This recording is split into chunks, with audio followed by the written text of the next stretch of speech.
जब मेरी उम्र 7 साल थी, मेरे पापा का देहांत हो गया था। वो दिन मेरी जिंदगी का पहला जख्म लेकर आया था और शायद आखिरी सुकून भी वही ले गया था। पापा हमेशा कहा करते थे मेरी बेटी एक दिन बहुत बड़ा नाम कमाएगी, लेकिन वक्त ने उनकी बातों को सच होने से पहले ही सब छीन लिया। पापा की मिट्टी जब घर आई तो मैं जमीन पर बैठ गई। माँ की आंखें लाल थी मगर अंदर कुछ टूट चुका था। मैंने उन्हें पहली बार बेजान आंखों से दीवार को घूरते देखा। सब लोग आए, अफसोस किया, फिर चले गए। घर जैसे सन्नाटे का जंगल बन गया था। कोई जवाब नहीं आता था। पापा के बाद सब कुछ बदल गया। चाचा जो हर वक्त हंसते थे अब हमें देखकर नजरें चुरा लेते। चाची जो कभी मेरे बालों में चोटी गूंथती थी अब ऐसे मुंह मोड़ लेती जैसे हम अजनबी हों। माँ ने एक छोटी सी फैक्ट्री में पैकिंग का काम पकड़ लिया। सुबह सूरज निकलने से पहले चली जाती और शाम को वापस आती तो थकी हुई होती, लेकिन मेरे लिए मुस्कान साथ लाती। वो मुस्कान जिसमें जिंदगी के झूठ पर पर्दा था। माँ थक जाती थी। आप मत जाया करो। नहीं बेटा, ये सब तुम्हारे लिए है। तुम पढ़ लिख जाओ तो मेरी थकान खत्म हो जाएगी। लेकिन मैं समझती थी कि उनका दिल पापा के साथ ही खत्म हो चुका है। वो सिर्फ जिंदा थी, जी नहीं रही थी। घर में खामोशी ने पैर पसार लिए थे। चाची कभी कभी कुछ ताने दे जाती। अब इस घर में तो बस बोझ ही बोझ है और मैं अंदर से सिमट जाती। माँ कुछ नहीं कहती, बस नजरें नीची रखती और काम में लग जाती। फैक्ट्री से वापसी पर माँ जब दुपट्टा उतारती तो माथे पर पसीने के साथ मायूसी चमकती। उनके हाथों में छाले होते लेकिन आवाज में कभी थकान नहीं आने देती। बेटा, रोटी रखी है, गरम करके खा लो। एक रात चाची की आवाज मेरे कानों में पड़ी। वो चाचा से कह रही थी, देख लिया, पहले तो पति को ही खा बैठी, अब न जाने कहाँ कहाँ घूमती फिरती है। चाचा ने बस एक ठंडी आह भरी, हमें क्या लेना देना, अपने घर की है जो करे, मुझे मत घसीटो। मेरी छोटी सी समझ कुछ ज्यादा समझ न सकी, लेकिन दिल पर चोट जरूर लगी। माँ की आंखों में अक्सर एक अक्स नजर आता, जैसे कुछ छुपा रही हो। वो कुछ कहती नहीं थी लेकिन उनकी खामोशी बोलती थी। माँ, आप उदास क्यों रहती हैं? नहीं बेटा, मैं तो खुश हूँ। तुम हो ना मेरे पास। मेरी माँ वो औरत जो दिन रात मेरे लिए काम करती, मुझे पढ़ाती, मेरी हर छोटी बड़ी ख्वाहिश पूरी करने की कोशिश करती, वो वाकई क्या वैसी थी जैसा लोग समझते थे? नंदिनी, कल इंग्लिश का पेपर है ना, रात को सोते वक्त एक बार फिर से रिवीजन कर लेना और भगवान से भी कहना कि वो तुम्हारी मदद करें। माँ को बस यही फिक्र रहती कि मैं पढ़ लिख जाऊं, अपने पैरों पर खड़ी हो जाऊं। वो अक्सर कहा करती, मेरी बेटी को किसी के सामने हाथ ना फैलाना पड़े, यही मेरी कामयाबी होगी। लेकिन फिर भी चाची का व्यवहार वही रहा। वो हम पर एहसान जताती, अगर हम ना होते तो तुम दोनों सड़क पर होती। उनका हर ताना एक कांटे की तरह दिल में चुभता, लेकिन मन खामोश रहता। मैं चुप रहती लेकिन अंदर ही अंदर वो चुप्पी मुझे मार रही थी। कभी कभी रात को मैं जागती तो देखती कि माँ खिड़की से बाहर देख रही होती। उनकी आंखें दूर किसी गहरी सोच में डूबी होती। माँ, सो क्यों नहीं रही? बस नींद नहीं आ रही बेटा। मेरी जिंदगी एक ऐसे राज के आसपास घूमने लगी थी जिसे मैं समझ नहीं पा रही थी। मैं सिर्फ इतना जानती थी कि मेरे पापा की मौत के बाद मेरी माँ एक दीवार बन गई थी। ऐसी दीवार जिसने मुझे हर हवा हर तपिश से बचाया, लेकिन खुद हर मुसीबत को चुपचाप सह लिया। मैं मैट्रिक की पढ़ाई कर रही थी। माँ की जिंदगी जैसे एक ही दायरे में घूमती, सुबह फैक्ट्री, शाम को घर, रात को खामोशी। लेकिन एक दिन मैंने कुछ अलग महसूस किया। माँ ने नए कपड़े पहने थे, वही जो पहले कभी नहीं खरीदे थे। मीठी सी खुशबू, हल्का सा मेकअप और कानों में छोटे से झुमके। मैं चौंक कर देखती, माँ, आपने ये कपड़े कब लिए? उन्होंने नजरें चुरा ली। बस फैक्ट्री में तनख्वाह थोड़ी अच्छी मिली, सोचा अपनी बेटी के साथ अच्छी लगूंगी। मैं मुस्कुरा दी, लेकिन दिल में कुछ खटका। माँ ने पहले कभी ऐसी बात नहीं की थी। अगले हफ्ते जब रविवार आया, माँ ने आंगन में कपड़े फैलाए और खुद नल के पास बैठकर पांव धोने लगी।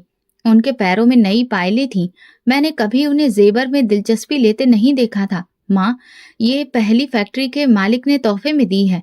अच्छी लगी? हाँ, अच्छी है। मगर मेरे दिल में एक सवाल और पैदा हुआ। उसी दिन शाम को माँ ने मुझसे कहा, बेटा, खाना फ्रिज में है, मैं जरा बाहर तक जा रही हूँ, देर हो सकती है। ये भी नया था। माँ पहले कभी शाम के बाद घर से नहीं निकलती थी। अगले दिन जब माँ फैक्ट्री से आई तो उनके हाथ में एक बैग था। अंदर से नीले रंग का खूबसूरत सूट निकाला। ये किसके लिए? अपने लिए लिया है। तुम्हें कैसा लगा? अच्छा है। माँ, हर दूसरे दिन कुछ नया ले आती थी, कभी सैंडल, कभी लिपस्टिक, कभी हैंडबैग। मैं चुप रही, लेकिन रोजाना का ये बदलाव मेरे मन में हलचल पैदा करने लगा। फिर एक दिन स्कूल से वापस आई तो माँ किसी औरत के साथ बैठी थी। वो औरत चमचमाती साड़ी पहने, रंगे हुए बाल, हाथों में भारी भरकम चूड़ियां। ये बड़ी मैडम है, नंदिनी, नमस्ते करो। माँ ने कभी किसी को इस नाम से नहीं बुलाया था। वो औरत मुझे देखकर बोली, यही है तुम्हारी बेटी? बहुत मासूम लगती है। मैं नमस्ते करके अंदर चली गई। दरवाजा बंद करते हुए मैंने सुना, काम की बात कर लेती हूँ। जैसा तय हुआ था, वक्त पर आ जाया करो। काम? कैसा काम? मेरी उलझन गहरी हो गई। एक और शाम माँ ने हाथ में मेहंदी लगा रखी थी। मैंने सवाल किया तो बोली, फैक्ट्री में शादी है किसी की, बस ऐसे ही लगा ली। उनके चेहरे पर एक अलग सी चमक थी।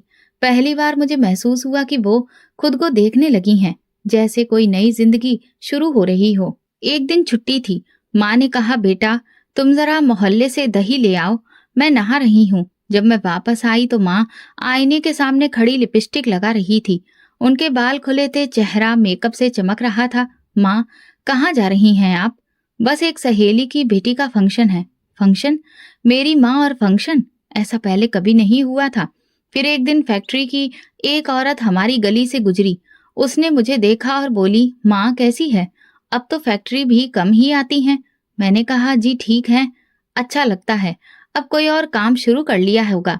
फैक्ट्री का माहौल उन जैसा कहाँ। मैंने कुछ नहीं कहा, लेकिन अब मेरे दिमाग में हर चीज एक अलग ही रूप बनाने लगी थी। चाची ने भी एक दिन कह दिया, अब देख रही हूँ तुम्हारी माँ को तो हमसे बात करने की भी फुर्सत नहीं। जेवर, कपड़े, सब कुछ हो गया है। मैं अंदर ही अंदर परेशान हो गई। क्या माँ मुझसे कुछ छुपा रही है? वाकई उनकी जिंदगी में कोई नया मोड़ आ गया है।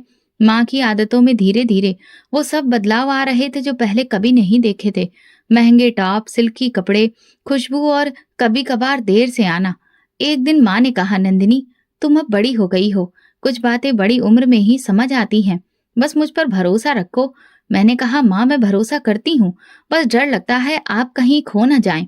उन्होंने मेरे माथे पर हाथ फेरा। मैं कहीं नहीं जा रही, हमेशा तुम्हारे साथ हूँ। लेकिन मैं जानती थी वो मेरे साथ नहीं, किसी और के साथ भी जुड़ी हुई हैं। कोई राज, कोई ऐसी बात जो वो बात बता नहीं रही थी। उसी दिन स्कूल से वापस आई तो गली के नुक्कड़ पर काफी ज्यादा शोर सुनाई दे रहा था। जैसे ही घर के दरवाजे पर पहुंची, आवाज तेज हो गई। तो समझती क्या है अपने आप को, ये शरीफों का मोहल्ला है। चाची की चीख थी। दरवाजा खोला तो सामने आंगन में चाची और माँ आमने सामने खड़ी थी। चाची की आंखें अंगारों की तरह जल रही थी और माँ के चेहरे पर वो खामोशी नहीं थी जो हमेशा रहती थी, बल्कि एक अजीब सी कैद नजर आ रही थी। मैंने क्या किया है? तुम्हें क्या मुसीबत है मुझसे? माँ ने दबे लहजे में कहा। चाची तुरंत पलटी। मुसीबत? मुसीबत यह है कि तुम अब मोहल्ले में बातें बनवाने लगी हो। एक फैक्ट्री में काम करने वाली औरत के पास इतना पैसा कहाँ से आता है? नए कपड़े, मेकअप, वो औरतें जो तुमसे मिलने आती हैं, ये सब क्या है? माँ ने अपना पल्ला ठीक करते हुए कहा, मेरा जीना दुश्वार कर दिया है तुमने। मैं तुम्हारे सहारे नहीं जी रही, अपने बल पर खड़ी हूँ। चाची की आवाज और तेज हो गई। अपने बल पर? कौन सा बल? जिस रास्ते पर चल रही हो वो ना इज्जत का है ना खुददारी का। मैं कुछ लम्हों तक दंग रह गई, फिर पास जाकर कहा, चाची क्या हो रहा है? चाची ने मेरी तरफ इशारा करके कहा, नंदिनी तुम जवान हो गई हो, आंखें खोलो। तुम्हारी माँ अब वो नहीं रही जो तुम समझती हो। मोहल्ले की औरतें बातें करती हैं, तुम्हारी माँ गंदी जगह पर जाती है और ये सब चीजें वहीं से आती हैं। माँ ने मेरे सामने हाथ जोड़ लिए। बस करो, नंदिनी के सामने मत बोलो। चाची पीछे नहीं हटी। मैं अब चुप नहीं रहूंगी। तुम्हें लगता है ये मोहल्ला अंधा है? सब जानते हैं तुम कहाँ जाती हो, किसके साथ जाती हो, और अब ये सब अपनी बेटी को भी सिखाओगी? माँ ने कुछ नहीं कहा, बस अंदर चली गई। मैं पीछे गई, लेकिन उन्होंने दरवाजा बंद कर लिया। कमरे में खामोशी थी, सिर्फ सांसों की आवाज सुनाई दे रही थी। मैं पलटी तो चाची वहीं पर खड़ी थी। सख्त लहजे में बोली, याद रखना नंदिनी, तुम्हारी माँ तुम्हें भी इसी रास्ते पर लगा देगी। ये औरत अब अच्छी नहीं रही। शाम तक माँ कमरे से बाहर नहीं आई। मैंने कई बार दरवाजा खटखटाया, जवाब नहीं मिला। अगली सुबह जब स्कूल जाने लगी तो माँ ने बिना मेरी तरफ देखे बस इतना कहा, बेटा किसी की बातों पर ध्यान मत दो, मैं तुम्हारी माँ हूँ और हमेशा रहूंगी। मैं कुछ ना बोली, दिल में सवाल थे मगर शब्द नहीं थे। कई दिन ऐसे ही गुजरे। मोहल्ले की औरतें मुझे देखकर बातें करती, कभी हंसती, कभी तरस भरी नजरों से देखती। एक दिन स्कूल से आते हुए रानी आंटी ने बुला लिया। नंदिनी बेटा, तुमसे कुछ कहना था। तुम्हारी माँ अच्छी औरत है, लेकिन दुनिया अच्छी नहीं है। इस रास्ते से बचो, वरना बहुत कुछ खो दोगी। मैंने नजरें झुका ली। आंटी, मुझे कुछ समझ नहीं आता, उन्होंने धीरे से कहा। कभी माँ का पीछा कर लेना तो खुद पता चल जाएगा। उस रात मुझे नींद नहीं आई। माँ आकर मेरे पास बैठ गई। तुम परेशान हो? मैंने सर हिलाया। लोग बहुत कुछ कह रहे हैं माँ। उन्होंने मेरे सर पर हाथ फेरा। लोगों का काम है कहना, तुम बस अपने दिल की सुनो। लेकिन मेरा दिल अब शोर मचाने लगा था। जो सवाल कभी दबे दबे से थे, अब चीखने लगे थे। चाची का इल्जाम, मोहल्ले की बातें और माँ की खामोशी, सब कुछ उलझता जा रहा था। एक शाम चाची ने मुझे बुलाया। माँ किसी काम से बाहर गई हुई थी। मैं किचन में रोटियां पका रही थी। चाची ने कहा, नंदिनी जरा मेरे साथ आओ, कुछ बात करनी है। मैं चुपचाप उनके साथ चली गई। वो मुझे छत पर एक कोने में बिठाकर बोली, देखो बेटा, मैं तुम्हारी दुश्मन नहीं हूँ। मैं कुछ नहीं बोली, सिर्फ उनकी तरफ देखा। तुम अभी बच्ची हो, लेकिन तुम्हें पता होना चाहिए कि तुम्हारी माँ क्या कर रही हैं। जिसे तुम माँ समझ रही हो, वो अब सिर्फ माँ नहीं रही, वो औरत बन चुकी है। चाची, आप क्यों ऐसी बातें करती हैं? मेरी आवाज में डर था। उन्होंने गहरी सांस लेकर कहा, मैं तुम्हें वो सब कुछ बताने लगी हूँ जो शायद तुम्हें कोई और ना बताए। तुम्हारी माँ कोठे पर जाती है, वो जो मोहल्ले के नुक्कड़ पर बड़ा सा पुराना मकान है ना, वहीं। मैं चौंक कर उनकी तरफ देखने लगी। दिल जैसे जोर से धड़का। मैंने अपनी आंखों से देखा है, रंगीन साड़ी, घुंघरू, पान की खुशबू और वो सब लोग जिन्हें शरीफ लोग अपने घर में बैठने भी नहीं देते, वो सब तुम्हारी माँ के आस पास होते हैं। आपको गलतफहमी हुई है चाची, मैंने कमजोर लहजे में कहा। वो बोली, गलतफहमी? बेटा, ये मोहल्ला अंधा नहीं है, हर चीज देखी जाती है। तुम्हारी माँ फैक्ट्री नहीं जाती, वो अब दूसरा काम कर रही है। और तुम जानती हो वहां क्या काम होता है? मैंने नजरें झुका ली। उनके शब्द जैसे दिमाग में गूंजने लगे। मुझे लगा मैं बहरी हो जाऊंगी। एक औरत जब इज्जत की कमाई छोड़ दे और रास्ता बदल ले, तो उसकी चाल, उसकी बात, उसके कपड़े सब बदल जाते हैं। क्या तुमने नोट नहीं किया? तुम्हारी माँ पहले कैसी थी, अब कैसी है? मैंने और कुछ नहीं सुना। उठना चाहा तो उन्होंने मेरा हाथ पकड़ लिया। बेटा, तुम मेरी भतीजी हो, इसीलिए कह रही हूँ, वरना कल तुम भी इसी रास्ते पर चली गई तो क्या हम मुंह दिखाने के काबिल रहेंगे? तुम्हारी माँ ने अपने लिए जो किया वो ठीक है या गलत, भगवान जाने, लेकिन तुम अभी मासूम हो। तुम्हें बचाना हमारी जिम्मेदारी है। मैं झटक कर नीचे उतर आई।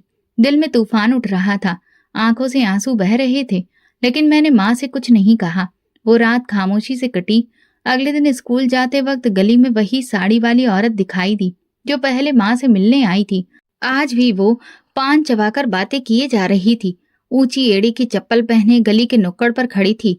मेरी तरफ देखा और मुस्कुराकर बोली, अरे नंदिनी बेटी, तुम्हारी माँ आज आई नहीं? मैं हकलाकर बोली, वो घर पर नहीं है। ठीक है, बता देना, धंधे पर गैर हाजिरी हो तो पैसे नहीं मिलते। ये कहकर वो पलट गई। मेरा दिल बैठ गया। चाची की बातें, वो औरत, सब एक जैसे सच की तरफ इशारा कर रहे थे, मगर दिमाग मानने को तैयार नहीं था। घर आकर माँ को देखा तो वो सब्जी काट रही थी। मैं उनके पास जाकर बैठ गई। माँ, वो औरत कौन थी जो अक्सर आपसे मिलने आती हैं? कौन? माँ ने पूछा। जो साड़ी में होती है, जिसके हाथ में हर वक्त पान होता है। माँ ने चाकू एक तरफ रखकर मेरी तरफ देखा। बस एक जानने वाली है, कुछ काम होता है तो आ जाती है। कैसा काम माँ? माँ ने सर झुका लिया। बहुत सी बातें तुम्हारे समझने की नहीं है अभी। मैं चुप हो गई। कुछ भी साफ नहीं था, लेकिन गहराई में जैसे कुछ काला पानी बह रहा था। हर चीज डूबती जा रही थी। उसी शाम चाची ने फिर से बात छेड़ दी। देख लिया बेटा, अभी भी भरोसा नहीं आया? वो औरत खुद आकर कह गई कि तुम्हारी माँ धंधे पर नहीं आई। ये क्या है? ये वही जगह है जिसे तुम अब तक नजरअंदाज करती आई हो। शायद कोई गलत फहमी हो चाची, शायद माँ किसी और मकसद से जाती हो। मकसद? उन जगहों पर सिर्फ एक ही मकसद से औरतें जाती हैं। तुम जैसी मासूम लड़कियां ही बाद में पछताती हैं। मैंने मुंह छुपा लिया। माँ के बारे में कुछ भी यकीन से नहीं कहा जा सकता था, लेकिन दिल अब भी लड़ रहा था। दिल अभी माँ के हक में फैसला करना चाहता था। एक दिन स्कूल से आकर मैं किताबें रख रही थी कि दरवाजे पर जोर से दस्तक हुई। बाहर गली में शोर था, लेकिन उस दस्तक में एक अजनबीपन था। माँ घर पर नहीं थी। मैंने दरवाजा खोला तो सामने वही औरत खड़ी थी जो कभी कभार माँ से मिलने आया करती थी। आज उसकी हालत औरतों से अलग थी। साड़ी गुलाबी रंग की, बाल बंधे हुए और पाँव में घुंघरू बंधे थे, जो चलते वक्त छन्न छन्न की आवाज दे रहे थे। हाथ में पान की डिब्बी थी, होंठ सुर्ख, बालों में गजरा लगाए। उसने मुझे ऊपर से नीचे तक देखा और फिर माथे पर बल डालकर बोली, तुम्हारी माँ कहाँ है? मैंने धीरे से कहा, वो घर पर नहीं है। वो औरत तंजिया हंसी। आज फिर गैर हाजिर? ये तो काम का तरीका नहीं। अगर काम वक्त पर नहीं हो तो मैं एक कौड़ी नहीं देती। मैं चुपचाप खड़ी रही। मेरे पास उनके सवाल का कोई जवाब नहीं था। वो बिना रुके बोलती गई, कह देना उससे, गुस्सा हाई हो गया है। आज के बाद छोटा मोटा काम तभी मिलेगा जब वक्त पर पहुंचेगी, और हाँ, जिस दिन नहीं आएगी उस दिन भी पैसे गए। मेरे दिल में कुछ हुआ। मैं दरवाजा बंद करने लगी तो उसने एक नजर और डाली। बेचारी बेटी, मासूम लगती है। भगवान करे माँ के कदमों के निशान पर ना चले। दरवाजा बंद हुआ तो मैं देर तक सदमे में खड़ी रही। आंगन में धूप थी और मेरी आंखों के सामने धुंध सी छा गई थी। वो औरत, उसकी बातें, चाची की आवाजें सब एक साथ घूमने लगे। कुछ लम्हे के बाद मैं अंदर जाकर कुर्सी पर बैठ गई। किचन में सब्जी की खुशबू आ रही थी, जो माँ ने सुबह जल्दी में बनाई थी। मगर मेरा दिल ना तो खाने को चाह रहा था, ना किसी से बात करने को। शाम को माँ वापस आई। उनकी चाल में हल्की सी थकान थी, मगर चेहरे पर जैसे कुछ कहने से बच रही हो। नंदिनी, कुछ खाया? उन्होंने पूछा। मैंने इनकार कर दिया। क्या हुआ, तबीयत ठीक है? माँ, एक औरत आई थी, शांताबाई। माँ के चेहरे पर जैसे कुछ पल के लिए जमाव आ गया हो। वो खुद को संभाल कर बोली, क्या कहा उसने? कहा आप धंधे पर नहीं आई, इसलिए वो एक कौड़ी नहीं देगी। माँ कुछ पल चुप रही, फिर धीरे से बोली, वो औरत वैसी ही है, बात करने का तरीका नहीं आता उसे। तुम दिल पर मत लो। मैंने उनकी आंखों में झांकने की कोशिश की, मगर वो नजरें चुराने लगी। माँ, आप कहाँ जाती हैं? वो धंधा क्या होता है?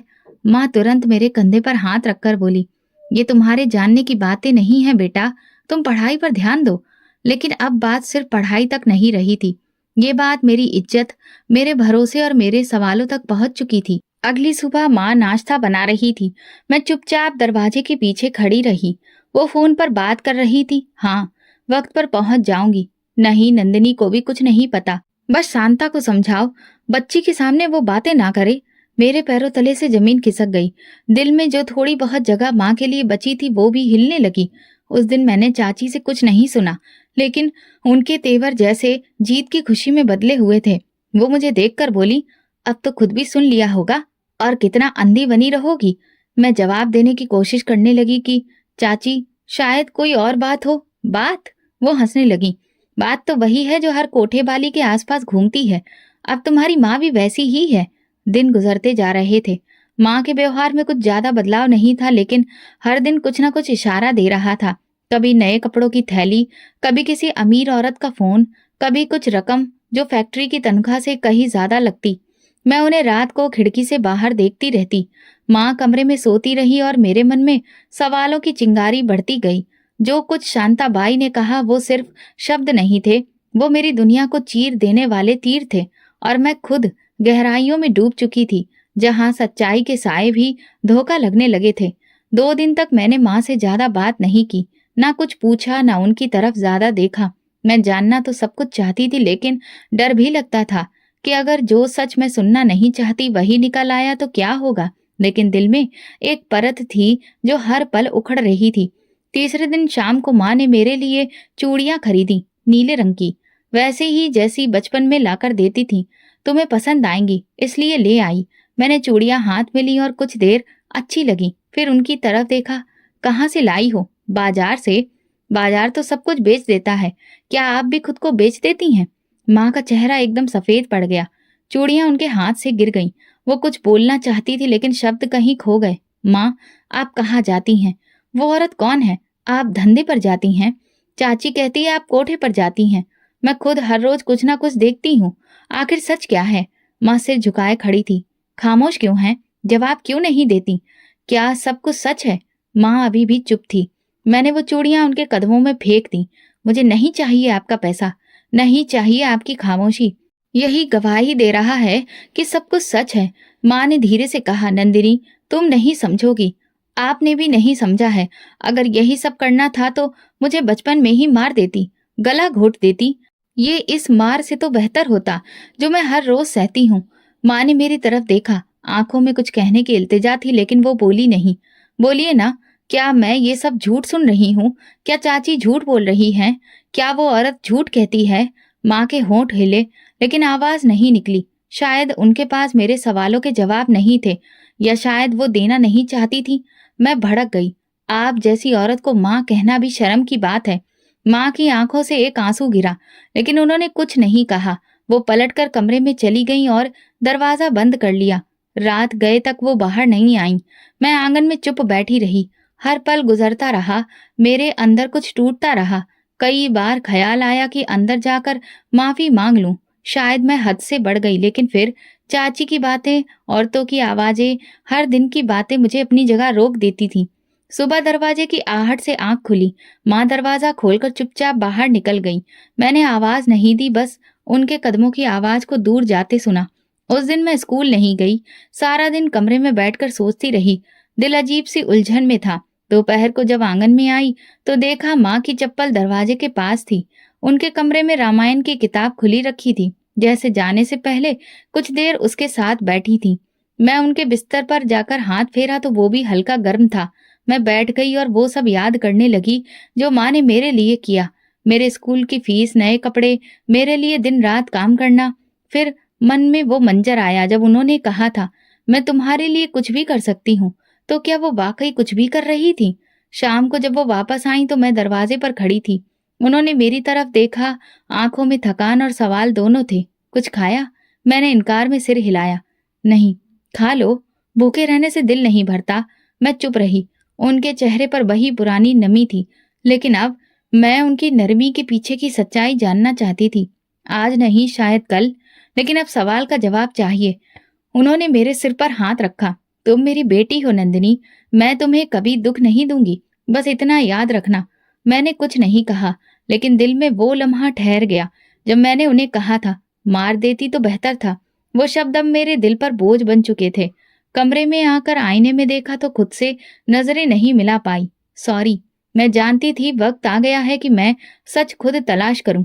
खामोशी अगर गुनाह है तो मैं खुद गवाह बनना चाहती हूँ, और अगर वो बेगुनाह है तो मैं खुद उनकी बेगुनाही का सबूत बनूंगी। उस रात के बाद मेरे अंदर कुछ बदल गया था। मुझे एहसास हो गया था कि शक की आग में जलते रहने से बेहतर है कि सच का सामना किया जाए। अब मैं खुद अपनी आंखों से देखना चाहती थी कि माँ कहाँ जाती है, किससे मिलती है, और उनके बारे में जो कुछ कहा जा रहा है उसमें कितनी सच्चाई है। अगले दिन माँ ने सुबह जल्दी नाश्ता बनाया और किचन में मुझे आवाज दी, नंदिनी, रोटी गरम कर लेना, मैं जरा काम से जा रही हूँ। मैंने सिर हिलाया। दरवाजा बंद होने की आवाज सुनते ही मैं चुपके से कमरे में गई, दुपट्टा उठाया, जूते पहने और दरवाजे से बाहर निकल गई। माँ गली से मुड़ चुकी थी, लेकिन उनके कदमों की रफ्तार का मुझे अंदाजा था। मैं थोड़ा दूर रहकर उनका पीछा करने लगी। वो मोहल्ले के आखिरी कोने से निकलकर मेन सड़क पर आ गई। मैंने 2-3 बार खुद को दुकानों के पीछे और मोड़ों पर छुपाया ताकि वो मुझे देख ना ले। वो एक रिक्शा में बैठी और मैं तुरंत पास के रिक्शे में बैठकर पीछे चल पड़ी। कुछ ही देर में हम शहर के पुराने हिस्से में दाखिल हो गए। यहाँ गलियां तंग थीं, मकान खस्ता, लेकिन कुछ बिल्डिंग्स पर चमकते हुए बल्ब और रंग बिरंगी रोशनियां साफ बता रही थी कि ये कोई आम इलाका नहीं। माँ ने रिक्शे से उतरकर एक गली का रुख किया। मैं थोड़ा पीछे रुकी और रिक्शा वाले को पैसे देकर तेजी से उनके पीछे चल दी। वो एक बड़े दरवाजे के पास जाकर रुकी थी, जिसके ऊपर लकड़ी का पुराना सा बोर्ड लगा हुआ था। मैंने खुद को एक खंबे के पीछे छुपा लिया और वहां खड़ी हो गई। माँ दरवाजे पर खड़ी थी। उन्होंने साड़ी का पल्लू ठीक किया, बालों और हाथ पांव को संवारा और दरवाजे पर हल्की सी दस्तक दी। कुछ ही पलों में दरवाजा खुला और माँ अंदर चली गई। मेरे पैरों तले जमीन खिसक गई। जब वो नजरों से गायब हो गई तो मैं धीरे धीरे दरवाजे के पास गई। सामने तख्ती पर जो लिखा था उस पर चमकती हुई सुनहरी स्याही में लिखा था, तितलियों का चमन सिर्फ अमीर लोगों का दिल बहलाने के लिए। ये पढ़ते ही मेरी आंखों के सामने अंधेरा छा गया। दिल की धड़कन तेज हो गई, जैसे शरीर में खून की रफ्तार बढ़ गई हो। मैं एक कदम पीछे हटी और दरवाजे की दीवार से लग गई। इतने में अंदर से मौसीकी की धीमी आवाज आने लगी, जैसे किसी प्रोग्राम की तैयारी हो। हंसी की आवाजें, घुंघरुओं की झनकार और कभी कभार मर्दाना ठहाके। ये वो सब कुछ था जिससे मैं हमेशा घृणा करती आई थी, गंदा, बदनाम और शर्मनाक समझती थी। कुछ देर के बाद एक नौजवान जो महंगे कपड़े पहने था दरवाजा खोलकर अंदर गया। पीछे से एक औरत ने उसका स्वागत किया और फिर दरवाजा बंद कर दिया। मैं दीवार के पीछे से ये सब देख रही थी। माँ अंदर मौजूद थी और वो जगह, वो माहौल, सब कुछ चाची की बातों को सच साबित कर रहा था। मगर इसके बावजूद मेरे दिल में एक शक बाकी था। क्या वाकई माँ वही सब कुछ कर रही थी जिसका मुझे संदेह था, या फिर कोई और सच्चाई भी छुपी थी जिसे मैं नहीं जानती थी। इसी बीच एक ऑटो रिक्शा आकर रुका और उसमें से दो आदमी उतरे। एक ने सिगरेट जलाया और दूसरा अंदर की ओर देखते हुए बोला, सुना है आज नया माल आया है, वही जिसका जिक्र शांता बाई कर रही थी। बड़ी खास चीज है। कौन? वही जो पहले फैक्ट्री में काम करती थी। हाँ वही, कहते हैं बहुत खास बन गई है। मैंने सांस रोक ली। ये बात मेरी माँ के बारे में थी। अब न केवल मोहल्ले वाले बल्कि यहाँ के बाकी लोग भी माँ के बारे में वही बातें कर रहे थे। मैं तुरंत वहां से हट गई और कोने में जाकर बैठ गई। मेरे हाथ कांप रहे थे और दिल सुन्न हो गया था। आंखों के सामने माँ का अंदर जाना बार बार घूम रहा था। दिमाग तो वापस आ चुका था मगर दिल अभी भी बेचैन था। उस रात नींद मुझसे कोसों दूर थी। तख्ती पर जो लिखा था वो मेरी आंखों में छप चुका था। अब मेरे पास खामोशी का कोई बहाना नहीं था। मैंने सच देख लिया था। अब केवल सच्चाई का सामना करना बाकी था। अगले दिन मेरे मन में कुछ और ही चल रहा था। जो कुछ कल देखा था उसने मेरी सहनशीलता की सीमा छू ली थी। मगर एक हिस्सा अब भी कह रहा था, शायद अंदर कुछ और हो, शायद माँ मजबूरी में वहां गई हो, शायद कोई कारण हो। लेकिन अब ये तसल्ली मुझे संतोष नहीं दे पा रही थी। मैंने फैसला किया कि एक बार फिर खुद जाकर देखूंगी और इस बार कुछ भी छुपा नहीं रहेगा। माँ आज फिर सुबह सवेरे तैयार होकर गई। साड़ी, चूड़ियां, हल्की खुशबू और बालों में गजरा। वो खुद को हर मुमकिन हद तक संवार चुकी थी। मैं काम से जा रही हूँ, देर हो सकती है, तुम खाना खुद गर्म कर लेना। ठीक है जी, मैंने जवाब दिया। उनके बाहर निकलते ही मैं तुरंत उनके पीछे चल पड़ी। उसी रास्ते पर जहाँ कल देखा था, पुराना इलाका, वही बड़ा सा दरवाजा। मैं एक दुकान के पीछे छुप गई और कुछ देर तक सब देखती रही। कुछ ही पलों में दरवाजा खुला और माँ अंदर चली गई। मैं पास ही बैठ गई। वक्त गुजरता गया। शाम की रोशनी धीरे धीरे धुंधली होने लगी। कुछ ही देर में दरवाजा फिर खुला। इस बार माँ बाहर आई। उनके साथ दो मर्द थे, दोनों महंगे कपड़ों में, ब्रांडेड घड़ी और चश्मा पहने। उनके अंदाज से साफ लग रहा था कि यही वो अमीर लोग हैं जिनके लिए ये कोठी चलाई जाती है। मैं दीवार की ओट से झांक रही थी। माँ उन दोनों से बातें कर रही थी जैसे कोई पुरानी जान पहचान हो। उनमें से एक ने हंसकर कुछ कहा तो माँ ने भी हल्के अंदाज में मुस्कुराकर जवाब दिया, बस कल वाली बातें काफी थी, अब आगे का बंदोबस्त तुम करो, फिक्र मत करो, सब हो जाएगा। तुम तो जानती हो हम तुम पर भरोसा करते हैं। भरोसा ही तो सब कुछ है, माँ ने कहा और हाथ के इशारे से कुछ समझाया। मैंने आंखें बंद कर ली। मेरी माँ दो मर्दों के साथ एक ऐसी जगह पर खड़ी थी जहाँ इज्जत की नहीं, कीमत की कद्र होती है। उनके होठों पर मुस्कान थी और अंदाज में ऐसा आत्मविश्वास था जैसे वो इस दुनिया का हिस्सा बन चुकी हों। मैं एक झटके से पलटी और वहां से तेजी से निकल गई। रास्ते में मेरे कदम कहाँ जा रहे थे मुझे कुछ भी होश नहीं था। दिल जैसे एक साथ सैकड़ों टुकड़ों में टूट गया हो। मैं हर लम्हा प्रार्थना करती रही, काश जो देखा वो सपना होता या कोई गलतफहमी। लेकिन सब कुछ इतना सच था कि अब झूठ की कोई गुंजाइश नहीं रही। घर पहुंची तो दरवाजा बंद किया और सीधे अपने कमरे में जाकर लेट गई। सब कुछ मन में चल रहा था। रात काफी हो चुकी थी। जब दरवाजा खुला और माँ वापस आई, उनके कदम हल्के थे, जैसे किसी ने बोझ उतार दिया हो। किचन से बर्तनों की आवाज आई, फिर उनकी आवाज सुनाई दी, नंदिनी खाना खा लिया? मैंने कोई जवाब नहीं दिया। फिर वो दरवाजे पर आई, नंदिनी खाना नहीं खाओगी? नहीं, मेरा दिल नहीं है। वो चुप हो गई। शायद मेरे लहजे में कुछ था जो वो समझ गई। फिर धीरे से वापस किचन में चली गई। अब मेरे दिल में एक उलझन पैदा हो गई थी। मैंने कभी नहीं सोचा था कि मुझे ये दिन देखना पड़ेगा जब मैं अपनी ही माँ को ऐसे हालात में देखूंगी। वो औरत जिसने मुझे ऊंचाइयों तक पहुंचाया अब मुझे किसी और ही रूप में नजर आ रही थी और उस रूप को समझना मेरे लिए मुमकिन नहीं था। अगले दिन मैं स्कूल नहीं गई। न मन था न हौसला। माँ की बातें, वो सब चीजें बार बार मन में घूम रही थी। सब कुछ जैसे मेरे भरोसे पर आखिरी चोट कर चुका था। माँ नाश्ता बना रही थी। कभी कभी बर्तनों की आवाज आती, लेकिन घर में एक अजीब सा सन्नाटा था। मैंने उनकी तरफ देखे बिना कहा, आज आपकी दी हुई किसी भी चीज से मैं कुछ नहीं खाऊंगी। वो चौंक गई। कुछ देर के लिए हाथ रोक दिए, फिर धीरे से बोली, नंदिनी, कुछ तो खा लो, भूखी मत रहो। मुझे आपकी कमाई की कोई चीज नहीं चाहिए, ना खाना, ना कपड़े, ना स्कूल की फीस, जिसे आपने न जाने कहाँ से लाया हो। माँ कुछ नहीं बोली, बस बर्तनों की आवाज दोबारा शुरू हो गई। मैं गुस्से में कुर्सी पीछे खिसकाकर खड़ी हो गई। आपको जो करना था कर लिया, अब मेरे लिए बस इतना करें कि मेरे करीब मत आइए। वो मेरी तरफ पलटी, आंखों में नमी थी मगर जुबान खामोश। मैं तुम्हारी माँ हूँ नंदिनी। माँ वो होती है जो अपनी औलाद को इज्जत दे, शर्मिंदगी नहीं। मुझे नहीं चाहिए ऐसी माँ जो दूसरों के कदमों में बैठी हो। वो एक कदम आगे बढ़ी, लेकिन मैं पीछे हट गई। बस अब मुझे आपसे कुछ नहीं सुनना। आपने मेरी जिंदगी बर्बाद कर दी है। माँ की आंखों में आंसू थे मगर उन्होंने चेहरा मोड़ लिया। शायद वो समझ गई थी कि अब कुछ कहना बेकार है। दोपहर को मैंने अपने कपड़े और किताबें एक थैले में रखी, चाची के कमरे के बाहर जाकर कहा, मैं आपके साथ रहना चाहती हूँ, अगर आप इजाजत दें। चाची ने हैरानी से देखा। क्यों? माँ से तुम्हारा कोई रिश्ता नहीं रहा? मैंने चुपचाप सिर हिला दिया। वो खामोशी से अंदर गई और फिर पलटकर बोली, ठीक है, मेरे कमरे में जगह है, लेकिन याद रखो, मैं तुम्हारी माँ नहीं हूँ। मैंने सहमति में सिर हिला दिया। शाम तक माँ ने कुछ नहीं पूछा, न रोका, ना ही पास आई। उन्होंने बस एक नजर डाली, जैसे सब कुछ जानती हो, और फिर कमरे में वापस चली गई। अगली सुबह मैंने स्कूल की यूनिफॉर्म खुद धोई, नाश्ता खुद बनाया। दरवाजे से निकलते वक्त एक बार भी पीछे मुड़कर नहीं देखा। चाची के साथ रहना आसान नहीं था, मगर अब मेरे पास कोई और रास्ता नहीं था। मोहल्ले में लोग अब भी बातें करते थे, लेकिन अब मैं नजरअंदाज करना सीख चुकी थी। माँ दिन भर खामोश रहती थी। उनकी आंखों में कैसी थकान रहने लगी थी जो पहले नहीं थी, मगर अब वो मेरे लिए अजनबी बन चुकी थी।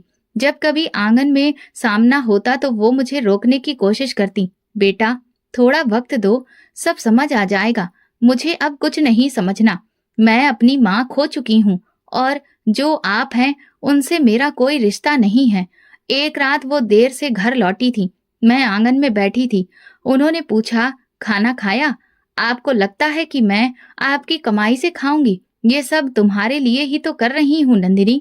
उनकी आवाज भारी हो गई थी। अगर मेरे लिए ये सब किया तो फिर तो आपको बहुत पहले ही मुझे मार देना चाहिए था। माँ की आंखों से आंसू बहने लगे। उन्होंने कुछ और कहना चाहा, फिर चुप हो गई। चाची ने दूसरे दिन तंजिया अंदाज में कहा, आखिरकार तुम्हें अकल आ गई। हम कब से कह रहे थे तुम्हारी माँ वो नहीं जो नजर आती है। मैंने कुछ नहीं कहा। अब ना किसी का सहारा चाहिए था, ना सफाई। मैं अपनी माँ से हर रिश्ता खत्म कर चुकी थी। एक दिन माँ ने खामोशी से मेरा यूनिफॉर्म धोकर आंगन में सुखा दिया। मैंने उसे वापस ले जाकर उनके दरवाजे के बाहर रख दिया। साथ ही एक कागज पर लिखा, मेहरबानी करके मेरे कपड़ों को मत छुएं। पढ़ने के बाद माँ ने वो कागज तय करके अपनी जेब में रख लिया और दरवाजा बंद कर लिया। उसी रात बारिश हुई। कमरे की छत से पानी टपक रहा था। मैं जागी और देखा, माँ छत पर चढ़ी हुई थी, भीगती हुई। वो एक सुराख बंद कर रही थी।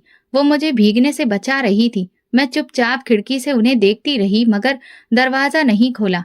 मेरे दिल में तूफान था, लेकिन जुबान खामोश थी। वो कुछ कहना चाहती थी, मगर मेरे शब्द पहले ही दरार डाल चुके थे। अब हमारे बीच सिर्फ खामोशी बची थी, और उसी खामोशी में माँ की आंखों के आंसू और मेरा खत्म हुआ रिश्ता दोनों बह रहे थे। माँ के साथ रिश्ता तो मैंने पहले ही तोड़ दिया था, लेकिन वो घर में मौजूद थी। अपने कमरे में चुपचाप रोज सुबह जाती, शाम को वापस आती और खामोशी से दीवारों से बातें करती। मैं आंगन से गुजरती तो उनकी झलक देखकर नजरें फेर लेती। वो भी शायद अब समझ गई थी कि मेरे दिल में उनके लिए कोई जगह बाकी नहीं रही। फिर एक दिन वो हमेशा की तरह सुबह जल्दी निकली, लेकिन रात तक वापस नहीं आई। शुरुआत में तो मुझे कोई फर्क नहीं पड़ा। चाची ने कहा, आवारा लोगों के लिए रात क्या दिन क्या, कोई फर्क नहीं पड़ता। चली गई होगी कहीं किसी और के घर। मैंने सिर्फ सिर हिलाया, जैसे उनकी गैर मौजूदगी मेरे लिए कोई मायने नहीं रखती। अगला दिन भी गुजर गया, वो नहीं आई। चाची ने एक बार फिर कहा, अगर 2 दिन में नहीं आई तो पुलिस में रिपोर्ट कर देनी चाहिए। मैंने जवाब दिया, जिसकी जिंदगी का पता नहीं हो उसकी गुमशुदगी का क्या पता चलेगा। तीसरा दिन आया, ना फोन, ना कोई संदेश। मोहल्ले की किसी औरत ने भी उन्हें कहीं नहीं देखा। चाची ने कुछ गली के लड़कों को भेजकर पता करवाया। शायद वही पुराना कोठा हो या वो औरत जिसका नाम शांताबाई है, वहां कुछ सुराग हो। चौथे दिन सुबह के वक्त दरवाजे पर दस्तक हुई। मैंने दरवाजा खोला तो सामने दो अजनबी खड़े थे। एक के हाथ में फाइल थी, दूसरे ने पुलिस का बैज पहना हुआ था। आपका नाम नंदिनी है? जी। आपकी माँ का नाम सुमन।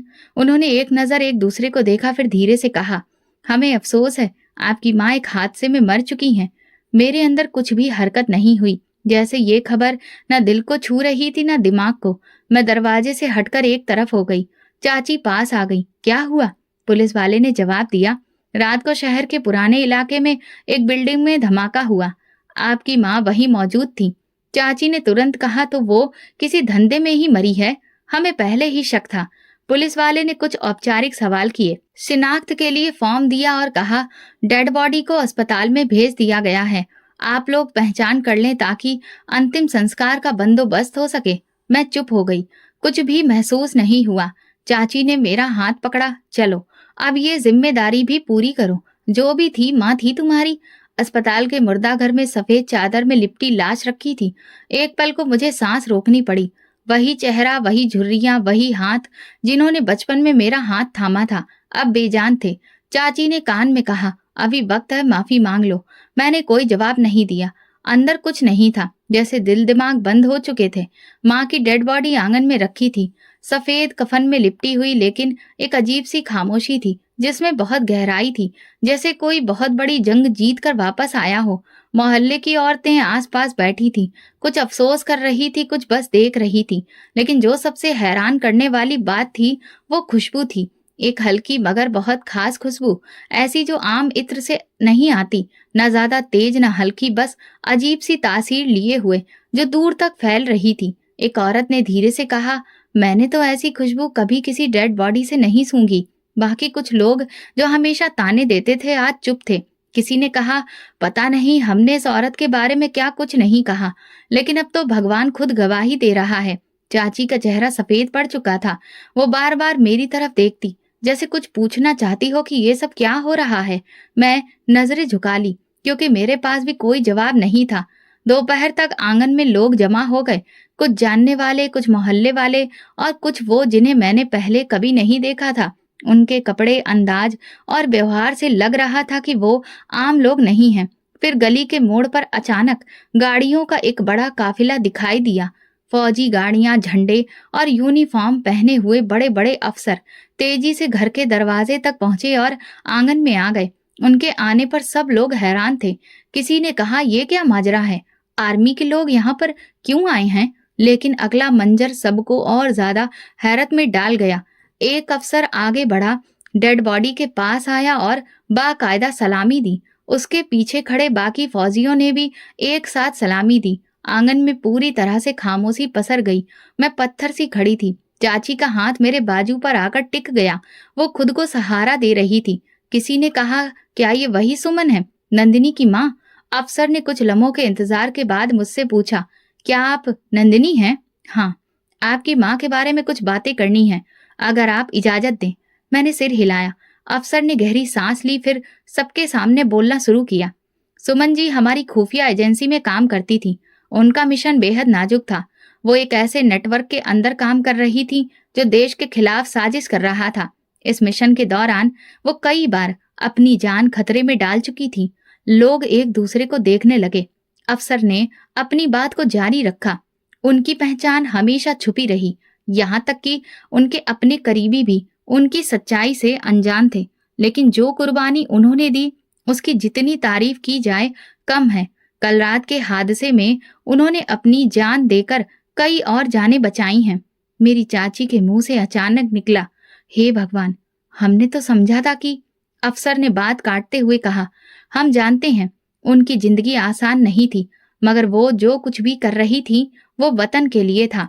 हमें गर्व है कि वो हमारे साथ थी। आंगन में कई लोगों की आंखें नम हो गईं। मोहल्ले की बुजुर्ग औरतें जिन्होंने कभी माँ से सीधे मुंह बात तक नहीं की थी, आज सिर झुकाए खड़ी थी।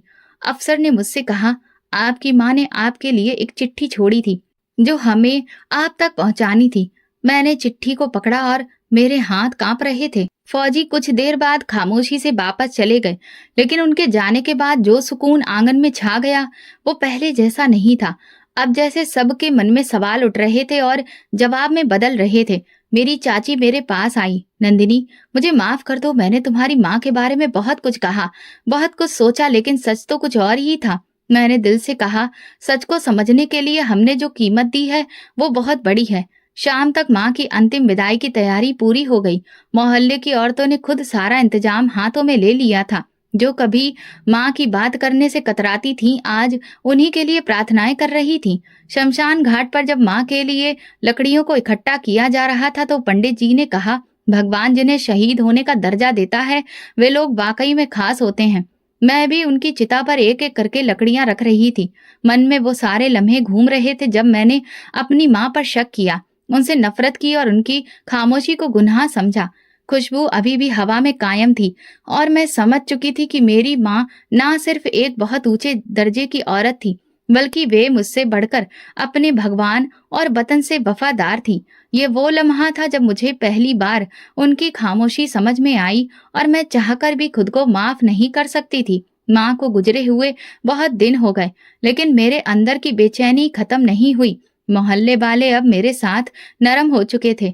मेरी चाची अब कुछ नहीं कहती, बल्कि कई बार अफसोस से सिर झुकाकर सिर्फ इतना कहती, हमें सच जानने में देर हो गई। मैं रोज माँ की तस्वीर के सामने बैठती, लेकिन कुछ बोलती नहीं। माँ की खामोशी को मैंने झूठ, गुनाह और फरेब समझा।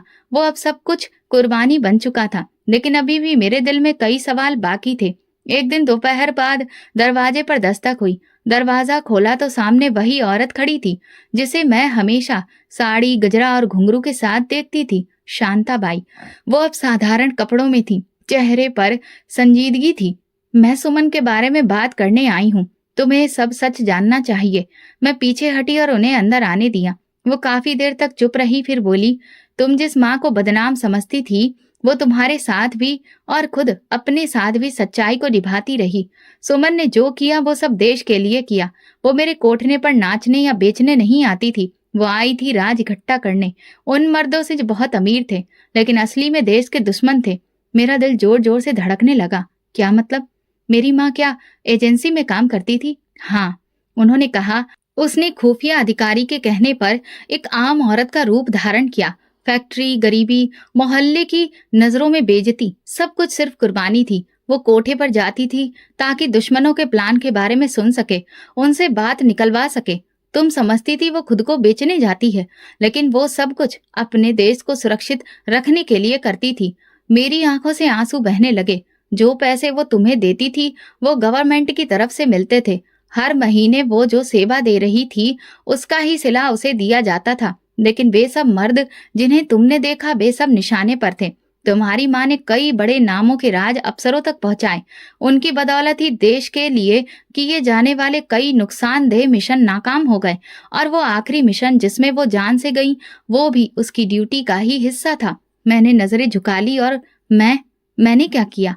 मैं उनकी बेटी थी। वो मुझे हर चीज से दूर रखना चाहती थी ताकि मैं सुरक्षित रहूं। वो भगवान में विश्वास करने वाली एक औरत थी। मैं टूट चुकी थी। अब मेरे पास कोई सवाल नहीं था, सिर्फ पछतावा था। मैंने उनसे नफरत की, इल्जाम लगाए, रिश्ता तोड़ा, और इसके बावजूद वो मुझसे मोहब्बत करती रही। तुम उसकी आखिरी फिक्र थी, शांताबाई बोली। कुछ देर बाद वे उठी और जाने लगी। फिर दरवाजे के पास रुककर बोली, तुम्हें अगर माफी मांगनी हो तो मांग लेना, वो तुम्हारे आस पास ही है, अभी भी तुम्हें देख रही है। मैंने सिर हिलाया। मैं एक बार फिर अपनी माँ की तस्वीर लेकर बैठ गई थी। मुझे माफ कर दो माँ, मैं तो आपको पहचान ही नहीं सकी। मैंने वो सब कुछ कहा जो एक बेटी को नहीं कहना चाहिए। मैं फूट फूट कर रो रही थी। आपको जो करना था आपने किया, और जो मुझे करना था मैंने नहीं किया। मैं बस सिर्फ सुनती रही। मैंने बस सिर्फ सुना, परखा नहीं माँ। मैं आपकी शहादत पर गर्व करती हूँ, लेकिन अपनी सोच पर मैं शर्मिंदा हूँ। अब मैं हर दिन माँ की तस्वीर को सीने से लगाकर रहती हूँ। उनकी तस्वीर को मैंने मंदिर में रखा है। भगवान के साथ साथ मैं उनकी भी पूजा करती हूँ, फूल लाती हूँ और दिल में बातें करती हूँ। हर बार बस एक ही आवाज आती है मन में, अब जान चुकी हूँ, आप जैसी थी वैसी कोई नहीं थी। इस कहानी से हमें ये सबक मिलता है कि किसी के बारे में फैसला करने से पहले उसका सच जानना ज़रूरी है। जो हमें दिखता है, हमेशा सच्चाई वही नहीं होती और खामोशी में भी कुर्बानी छुपी हो सकती है। तो दोस्तों, अगर आपको हमारी कहानी पसंद आई हो तो कमेंट करके ज़रूर बताएं। वीडियो को लाइक करें और ज़्यादा से ज़्यादा शेयर करें।